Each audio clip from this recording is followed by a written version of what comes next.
In elementary school, did anyone else's teacher make them dress up as a Native American for Thanksgiving? What's up? You are now listening to Americanized, a storytelling podcast where you'll hear from eclectic first and second generation Americans share their stories and real-life experiences as children of immigrants. Because mine did, in first grade. In this short story episode, I share my experiences in predominantly white institutions, PWIs, and their take on Thanksgiving and teaching us the story of Thanksgiving, the history of it, why we celebrate it, and what it's all about. And so this is back in 2003, the early 2000s, where teachers didn't teach the truth, at least in my white school. I don't know how it was nationwide, but in the first grade I attended a public school in the suburbs and it was predominantly white. Generally, public schools are very holiday oriented and made it a point to mention every major holiday or find a way to incorporate it in an activity or craft. Some type of craft around a holiday, we'll do Christmas trees around Christmas or some candy for Halloween, something. There's always something. And what I noticed is now that I work at a school that is predominantly black, I see the shift and the changes in how a lot of students don't celebrate these mainstream holidays, or there's a few students in the class who are Jehovah's Witnesses, so we can't talk about these holidays. So it's been a little bit tough to do the mainstream crafts and be creative in that way. So that's just a difference there with time and the dynamics of the school. So with it being Thanksgiving around that time, my first grade teacher at the time found a brilliant way, and I mean that sarcastically, a brilliant way to teach us about the history of Thanksgiving and Indigenous people.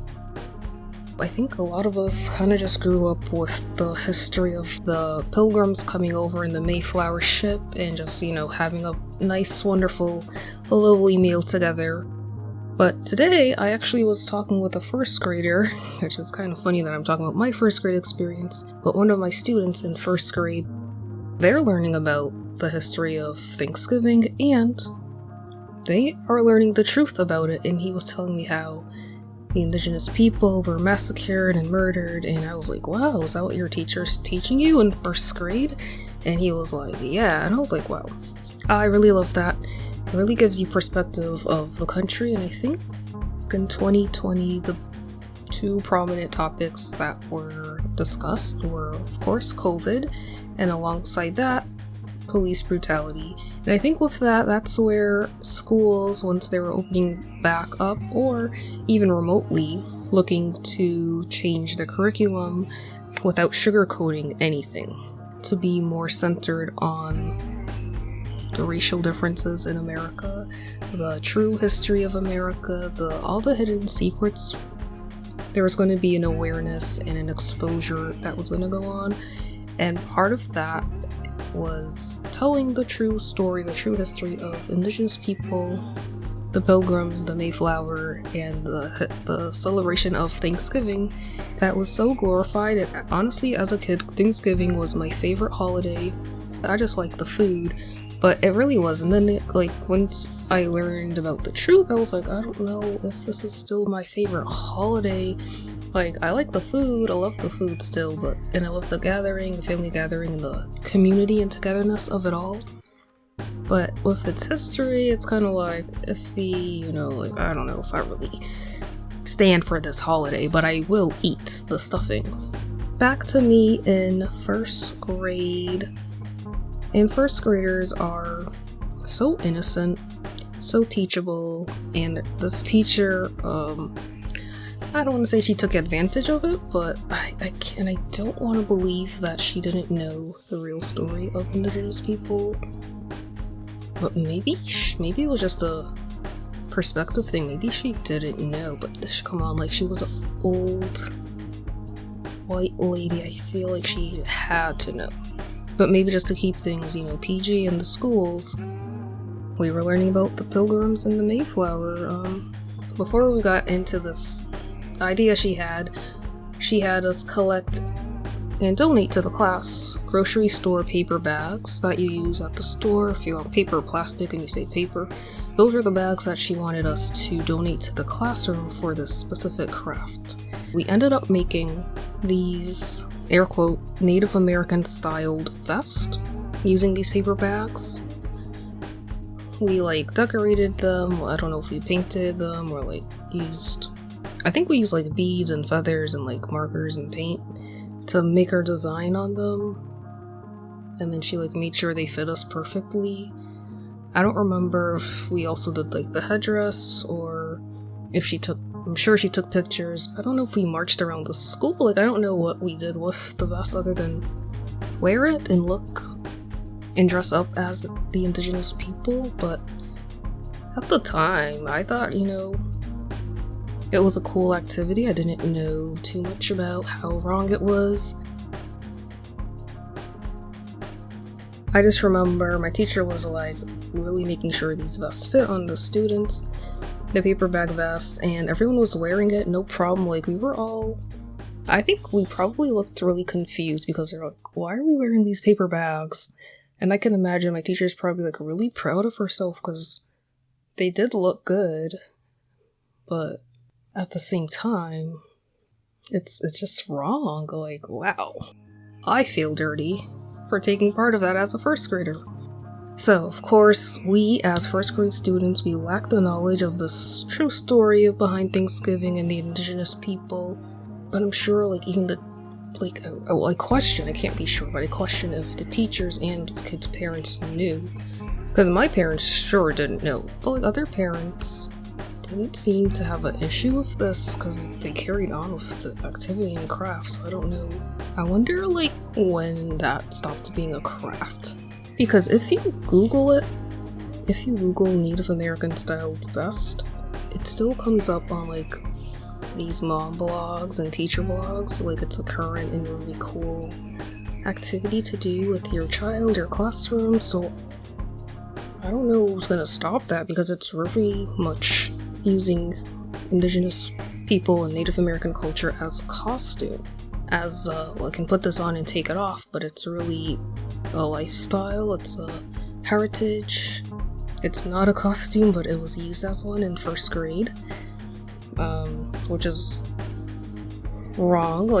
If you use any other culture with a rich history, and we all have a rich history, and somehow create a crafty, costumey, dress-up activity where you dress up as this culture, it's wrong. I don't know why the teacher thought that was cute. But yeah, I do wonder, is that still going on, or did they stop that? But yeah, and then there's other parts of Native American heritage that that are pretty mainstream, dream catchers. I actually remember I went to this OT, occupational therapy camp, for an internship, and we had to come up with crafts, and someone at this camp wanted to do dream catcher activities. Just these little things that people don't think about. I guess it's mindless, that holds so much meaning. In my school, third grade classroom, we're learning about dream catchers and the history behind that. It's so meaningful, and for us to use it as a fun craft without the knowledge behind it, it's really empty, and it's a slap to their culture. So it's a lot of disrespect. So we really want to catch ourselves in those moments where this is cool, but is this appropriation? Is this just for fun? What is it behind it? Why are we doing this? I don't know how fine or thick the line is between cultural appreciation and cultural appropriation. That conversation / battle / fight is always a thing happening where it's I don't even attack it anymore. Just be respectful of other people's cultures. It doesn't end in first grade. In high school, this was pretty big.